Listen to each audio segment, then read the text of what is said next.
دانش منزل میں ہی آنی تھی۔ تھوڑی دیر بعد عمران دانش منزل پہنچ گیا۔ عمران صاحب، ہماری کسی لیبارٹری سے انہوں نے یہ فارمولہ اور حالہ حاصل کیا ہوگا۔ رسمی سلام دعا کے بعد بلیک زیرو نے کہا۔ فی الحال تمام لیبارٹریاں محفوظ اور صحیح سلامت ہیں، بلکہ دوسرے لفظوں میں بخیر و عافیت ہیں، عمران نے مسکراتے ہوئے کہا۔ آپ نے چیک کرا لیا ہے؟ بلیک زیرو نے کہا۔ ہاں سر، سلطان نے تفصیلی چیکنگ کرانے کے بعد بتایا ہے، عمران نے جواب دیا۔ اس کا مطلب ہے کہ یہ دونوں پیکج کسی ایسے سائنسدان کی لیبارٹری سے حاصل کیے گئے ہیں جن کا تعلق حکومت سے نہیں ہے، لیکن ایسی صورت میں بھی سائنسدان کی ہلاکت کے بارے میں کوئی خبر آ جاتی۔ بلیک زیرو نے کہا۔ یہ بھی تو ہو سکتا ہے کہ سائنسدان کو انہوں نے بھاری رقم دے کر اس سے باقاعدہ خریداری کی ہو۔ ہمارے ذہن تو ابھی تک پولیس والوں جیسے ہو چکے ہیں، عمران نے کہا۔ عمران صاحب، اگر ایسا ہوتا تو ان دونوں کو فرنیک سے ملنے، سائنسی سیکرٹری سے ملنے، فرنیک کے اس طرح ملک سے فرار ہونے اور یوں چھپ کر یہاں سے جانے کی ضرورت نہ ہوتی۔ دال میں کچھ نہ کچھ اور کسی نہ کسی سطح پر کالا ضرور ہے، بلیک زیرو نے کہا۔ صرف کالا ہی نہیں بلکہ ملٹی کلر ہے، لیکن لگتا ہے کہ انہوں نے دانستہ اسے سفید رکھا ہے، اور تم جانتے ہو کہ سفید رنگ میں 7 رنگ ہوتے ہیں۔ عمران نے مسکراتے ہوئے جواب دیا تو بلیک زیرو نے اس بات میں سر ہلا دیا۔ اب پتہ نہیں جیکب کی کال کب آئے۔ تھوڑی دیر بعد بلیک زیرو نے کہا، جلد ہی آ جائے گی، کیونکہ وہ انٹرنیشنل کوریئر سروس اپنی ڈاک کی بروقت ترسیل کے لیے اپنے طیارے استعمال کرتی ہے، وہ انہیں عام فلائٹ سے نہیں بھجواتی، اور ناٹران کے مطابق کافرستان سے دونوں پیکج ایکریمیا کے لیے روانہ ہو چکے ہیں، عمران نے جواب دیتے ہوئے کہا۔ اور پھر واقعی ایسے ہی ہوا۔ تقریباً 2 گھنٹوں بعد اسپیشل فون کی گھنٹی بج اٹھی تو عمران نے ہاتھ بڑھا کر ریسیور اٹھا لیا۔ X2، عمران نے X2 کے مخصوص لہجے میں کہا۔ جیکب بول رہا ہوں چیف۔ دوسری طرف سے ایک مودبانہ آواز سنائی دی، لہجہ ایکریمین تھا۔ یس، کیا رپورٹ ہے؟ عمران نے مخصوص لہجے میں کہا۔ دونوں پیکج آپ کے حکم کے مطابق حاصل کر لیے گئے ہیں، جیکب نے کہا۔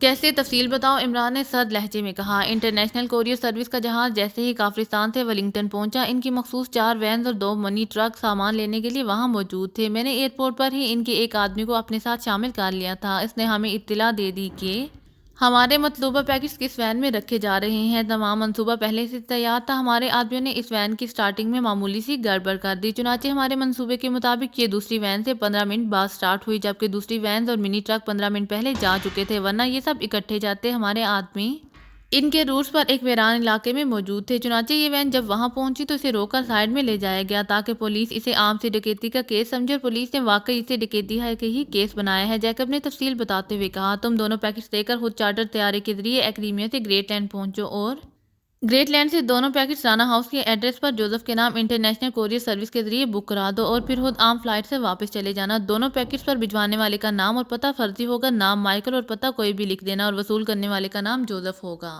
عمران نے تفصیل سے ہدایات دیتے ہوئے کہا۔ یس سر، دوسری طرف سے کہا گیا، اور عمران نے ریسیور رکھ دیا۔ پھر اس نے دوسرے فون کا ریسیور اٹھایا اور نمبر پریس کرنے شروع کر دیے۔ رانا ہاؤس، دوسری طرف سے جوزف کی آواز سنائی دی۔ علی عمران بول رہا ہوں، عمران نے کہا۔ یس باس، جوزف نے کہا۔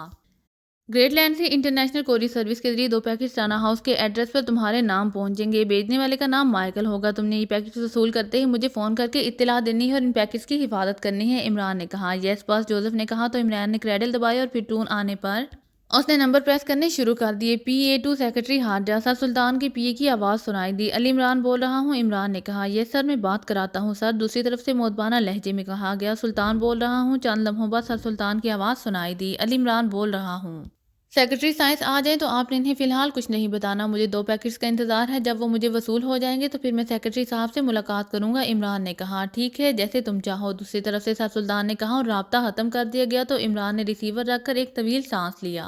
آغا سلیمان پاشا کی بات 100% درست ثابت ہوئی ہے، اچانک عمران نے کہا تو بلیک زیرو چونک پڑا۔ کون سی بات؟ بلیک زیرو نے چونک کر پوچھا۔ یہی کہ اگر کوئی پریشانی آ جائے تو بجائے اس کے کہ بیٹھے پریشان ہوتے رہیں، اس پریشانی کو دور کرنے کی جدوجہد کرنی چاہیے، اور ساتھ ہی اپنی استطاعت کے مطابق صدقہ خیرات کرنا چاہیے، اس طرح پریشانی ختم ہو جاتی ہے، عمران نے کہا۔ تو بلیک زیرو بے اختیار مسکرا دیا۔ تو آپ نے کوئی صدقہ خیرات کی ہے؟ بلیک زیرو نے مسکراتے ہوئے کہا۔ تو عمران نے اسے سلیمان سے ہونے والی تمام گفتگو بتا دی، اور بلیک زیرو کافی دیر تک ہنستا رہا۔ کرنل اسمتھ اپنے آفس میں موجود تھا اور بار بار اپنی کلائی پر بندھی ہوئی گھڑی کو اس طرح دیکھ رہا تھا جیسے اسے کسی کا انتظار ہو۔ پھر جب مزید کچھ دیر ہو گئی تو اس نے ہاتھ بڑھا کر ریسیور اٹھایا اور نمبر پریس کرنے شروع کر دیے۔ جارج بول رہا ہوں، دوسری طرف سے اس کے آفس انچارج کی مودبانہ آواز سنائی دی۔ جارج، کوریئر سروس سے وہ پیکٹس ابھی تک نہیں پہنچے، کرنل اسمتھ نے کہا۔ نو سر، دوسری طرف سے کہا گیا۔ ان کے آفس سے معلوم کرو، انٹرنیشنل کوریئر سروس کے آفس سے اب تک انہیں پہنچ جانا چاہیے تھا، کرنل اسمتھ نے کہا۔ یس سر، میں بھی معلوم کر کے بتاتا ہوں سر، جارج نے جواب دیا۔ تو کرنل اسمتھ نے ریسیور رکھ دیا۔